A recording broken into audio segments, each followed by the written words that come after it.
Hello YouTube, my name is Paul. I hope you're all keeping well. I'm back today then with another Ocean Software video where I talk about the company when they were known as Spectrum Games, a name chosen by David Ward and John Woods for their newfound company. Bit of a strange name, bearing in mind they developed games also for the VIC-20 amongst a few other systems.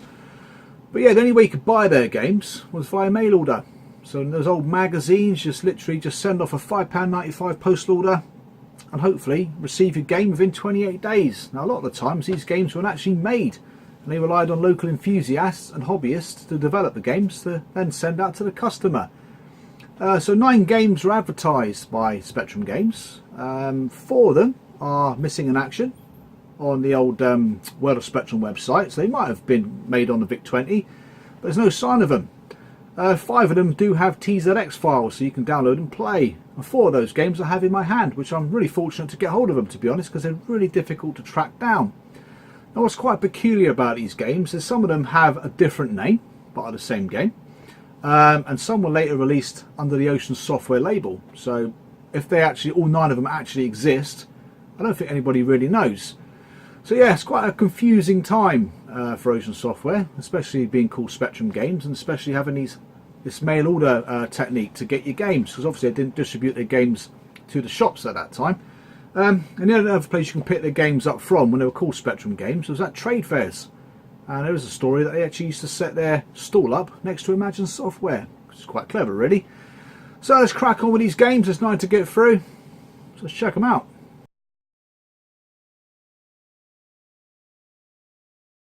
So starting off at number 9 is a game called Cosmic Intruders, which is some kind of clone of an arcade machine, but I've got no idea what. Looks like a Space Invader clone, but there is already one of those in this list. Could be a Galaxian clone, I've got no idea.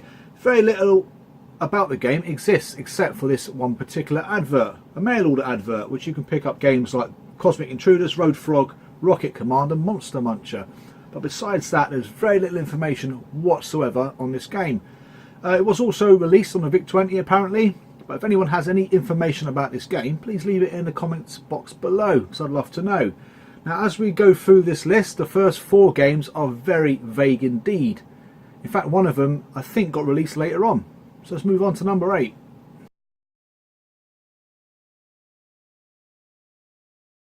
So at number 8 then is another vague title, which you're going to hear that for a few more games yet. This one's called Hopper, a game which was supposed to be a Frogger variant. Now what's interesting is another Frogger variant appears further down this list.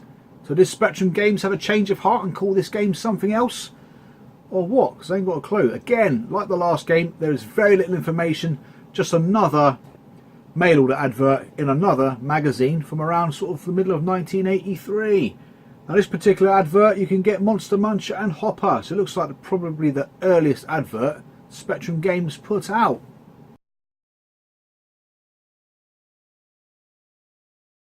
So in at number 7 then is Galaxy Invaders, which is a rip-off of Space Invaders. It's the first game so far that actually has screenshots on the advert. But that's about it. So it's on an advert, it's got a screenshot, and it was only available for the Sinclair Spectrum and not the VIC-20 or the ZX81. But yeah, games from Oric and the BBC Micro available soon from Spectrum Games. The plot thickens.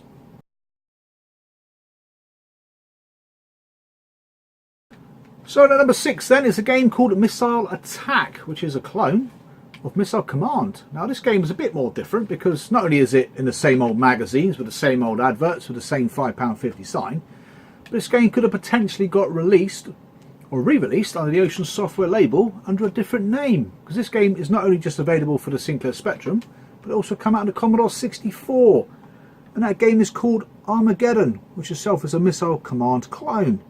So during the transition from Spectrum Games to Ocean Software, that may have all coincided with the release of Missile Attack. So again, I don't really know the story behind it. There's very little to even go on.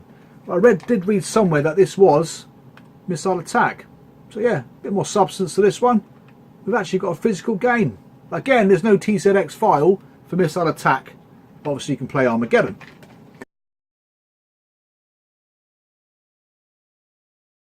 So at number 5 is a game called Rocket Command, which is a Defender clone.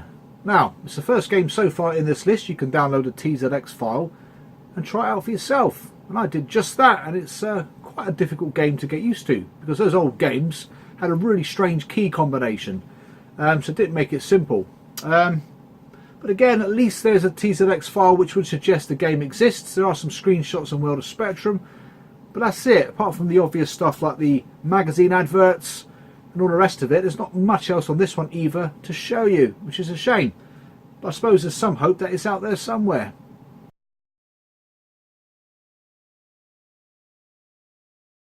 So Monster Muncher is in at number 4, and it's the first of 4 games I've actually got in my collection. And there we go. So you can actually now see the famous yellow background colour. Again, the artwork on these games aren't particularly great. It's pretty basic. You can see like the Pac-Man kind of cloney character thing hiding behind the maze there. As you can tell, it's a Pac-Man clone. So you go around picking up apples, and you pick up the power apples which help you to defeat the baddies. But again, this game, like all the others, was released in 1983 and was developed or coded by Adrian Sherwin and Ian Robinson. Probably 2 names you'll never ever hear of again throughout Ocean Software's history. But yeah, it's not the most difficult one to get hold of. This one I've seen about 3 times in the last 12 months. If you want to collect them, it's hard to get, but not as hard as probably the next 3. And as far as I know, this game didn't get a re-release under the Ocean Software label.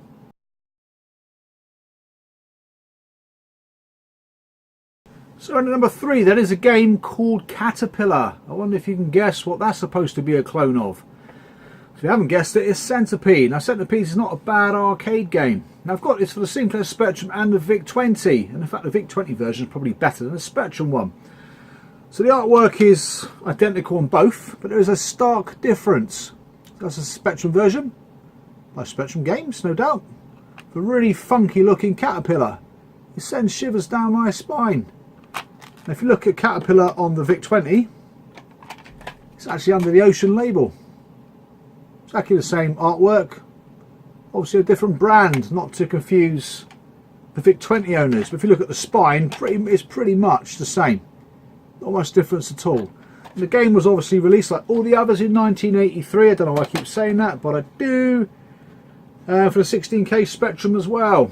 And it was developed by Adrian Sherwin. The same guy I said never made another game ever again. I've got a feeling he made most of these Spectrum Games titles. But anyway, that's number 3.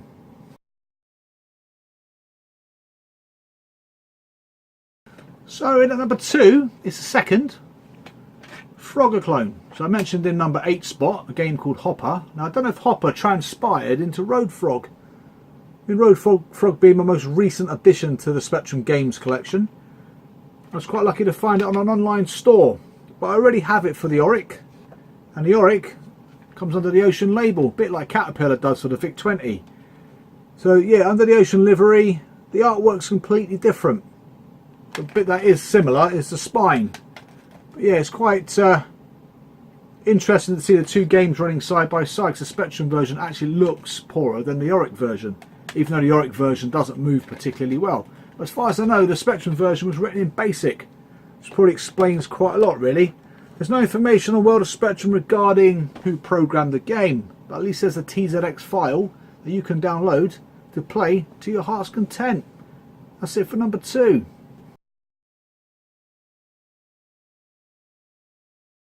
So we finally reached number 1. So it's taken you 10 minutes, taken me all afternoon. Unless you obviously skip through the whole video and just gone straight to number 1. But the first game, or last game, by Spectrum Games was a game based on Berserk, which is a very, very famous arcade game.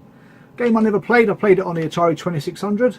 A Spectrum Games called There's Frenzy, which I thought was a really good name actually. But I reckon this is one of the last games released by Spectrum Games, because it comes in one of those silver labels which Ocean Software started using quite a bit in the early years. But not only that, they re-released this game on the ZX Spectrum. They called it Robotics. Exactly the same artwork, pretty much exactly the same everything really. Even the cassettes are silver. But yeah, not a bad conversion, I should say rip-off. It's not bad at all, one of the better ones out of the ones I've played.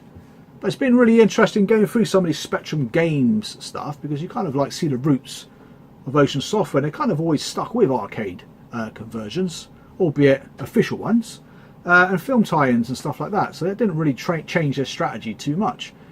Obviously starting off in a small environment with post orders coming in and some poor sap off the streets coming off and making games so they can send it off to their customers.